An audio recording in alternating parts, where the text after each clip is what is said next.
ACL चोट।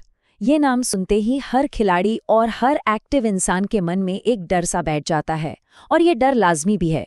लेकिन सवाल ये है कि क्या ये चोट वाकई किसी के सफर का अंत है?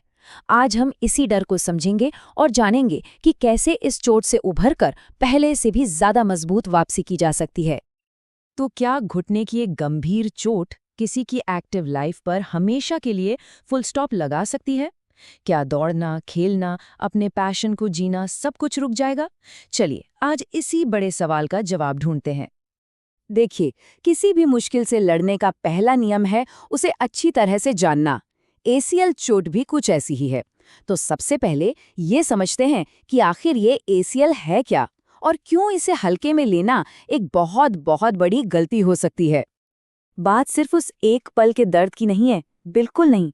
असली सवाल तो ये है कि अगर इस चोट को नजरअंदाज किया गया तो आगे क्या होगा। सच तो ये है कि इलाज में की गई जरा सी भी देरी सीधे सीधे घुटने के पूरे भविष्य को दांव पर लगा देती है। तो अगर इसे अनदेखा किया तो होता क्या है? सबसे पहले घुटना अस्थिर हो जाता है, मतलब चलते फिरते ऐसा लगेगा जैसे उस पर कोई कंट्रोल ही नहीं है। फिर घुटने की गद्दी, जिसे मेनिस्कस कहते हैं, उसके फटने का खतरा कई गुना बढ़ जाता है। और जो सबसे डरावनी बात है वो ये कि ये आपको समय से बहुत पहले गठिया यानी आर्थराइटिस का मरीज बना सकती है। तो फिर इसका रास्ता क्या है? इसका हल क्या है? जवाब है फिजियोथेरेपी। यही वो रास्ता है जो घुटने में दोबारा जान डालेगा, ताकत और स्थिरता वापस लाएगा। चलिए अब उन खास एक्सरसाइजेस को देखते हैं जो इस रिकवरी के सफर में सबसे बड़े मददगार साबित होते हैं। रिकवरी की शुरुआत होती है आइसोमेट्रिक्स से। अब ये है क्या, समझिए। ये एक तरह की जादुई तकनीक है। इसमें मांसपेशियां तो एक्टिवेट होती हैं, मजबूत होती हैं, लेकिन चोटिल घुटने पर जरा सा भी दबाव नहीं पड़ता। ये रिकवरी शुरू करने का सबसे सेफ और सबसे स्मार्ट तरीका है। तो पहला कदम है सोई हुई मांसपेशियों को धीरे धीरे जगाना। क्वाड्रिसेप्स सेटिंग में बस जांघ की मसल्स को 10 सेकंड के लिए टाइट करना होता है। इसके बाद आता है स्ट्रेट लेग रेज। इससे बिना किसी दर्द के जांघों में ताकत वापस आनी शुरू हो जाती है। समझिए, ये दोनों एक्सरसाइज रिकवरी की इमारत की नींव है। अच्छा, अब बारी है घुटने की मूवमेंट और ताकत पर काम करने की। हील स्लाइड से घुटने को मोड़ने की जो क्षमता कम हो गई थी वो वापस आती है। इसे रेंज ऑफ मोशन कहते हैं। और हैमस्ट्रिंग कर्ल्स से जांघ के पिछले हिस्से की मसल्स मजबूत होती हैं। शुरुआत बिना वजन के और फिर धीरे धीरे हल्के रेजिस्टेंस के साथ।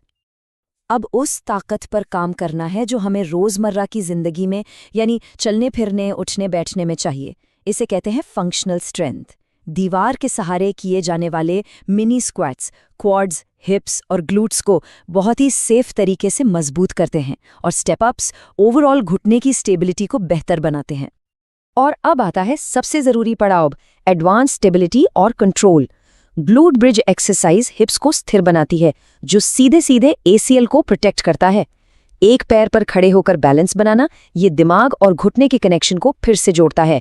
साथ ही हिप्स की बाहरी मांसपेशियों को मजबूत करना भी घुटने की सेफ्टी के लिए बहुत जरूरी है। अब वो सवाल जो सबके मन में होता है, ठीक होने में आखिर कितना टाइम लगेगा? चलिए एक रियलिस्टिक टाइमलाइन पे नजर डालते हैं ताकि पता चले कि इस सफर में क्या उम्मीद रखनी चाहिए। देखिए, हर किसी की रिकवरी जर्नी अलग होती है। अगर चोट हल्की है और सर्जरी नहीं हुई तो 6 से 12 हफ्ते लग सकते हैं। वहीं अगर लिगामेंट पूरा फट गया है और सर्जरी हुई है तो रिकवरी में 6 से 9 महीने का वक्त लगता है।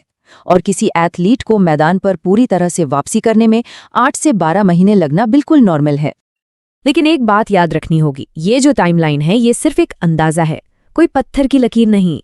रिकवरी कितनी तेज होगी ये पूरी तरह किसी की अपनी मेहनत, अनुशासन और फिजियोथेरेपी के प्रति लगन पर निर्भर करता है।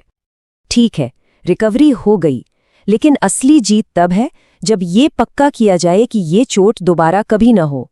तो इलाज से ज्यादा जरूरी है बचाव। चलिए अब इस पर बात करते हैं। कहते हैं ना, prevention is better than cure. अपनी दिनचर्या में कुछ आदतें शामिल करनी होंगी।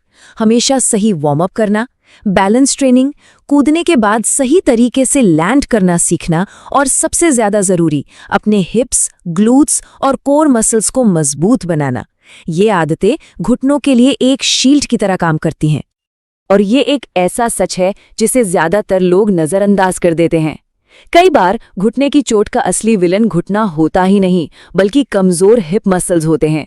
जब हिप्स कमजोर होते हैं तो दौड़ते या कूदते वक्त सारा दबाव सीधे एसीएल पर आ जाता है। इस एक बात को गांठ बांध लीजिए, मजबूत हिप्स मतलब सुरक्षित घुटने। तो इस पूरी बातचीत का निचोड़ क्या है? एसीएल चोट के बाद हर इंसान एक ऐसे मोड़ पर खड़ा होता है जहां से दो रास्ते जाते हैं। एक रास्ता सही इलाज और मेहनत का है और दूसरा रास्ता है लापरवाही और अनदेखी का। देखते हैं कि ये दोनों रास्ते कहां लेकर जाते हैं। चुनाव बिल्कुल साफ है। एक तरफ है सही रिहैब का रास्ता जो दर्द से छुटकारा दिलाकर वापस खेल के मैदान में ले जाता है, और दूसरी तरफ है लापरवाही का रास्ता जिसका अंत घुटने की अस्थिरता, मेनिस्कस टियर और गठिया जैसी समस्याओं में होता है। फैसला मुश्किल तो नहीं है ना? तो आखिर में बस इतना समझना है कि एक अच्छा स्ट्रक्चर्ड रिहैब प्रोग्राम सिर्फ कुछ एक्सरसाइजेस का सेट नहीं है। ये एक पुल की तरह है जो चोट के अंधेरे से निकालकर वापस एक एक्टिव और खुशहाल जिंदगी की रोशनी में लाता है। ये चोट किसी पर हावी नहीं हो सकती अगर नजरिया सही हो। तो अब सवाल फिर से वही है, क्या ये चोट किसी की कहानी पर एक फुल स्टॉप है या फिर ये एक और भी ज्यादा मजबूत वापसी की शुरुआत है? इसका जवाब किसी और के पास नहीं बल्कि हर इंसान के अपने हाथ में है।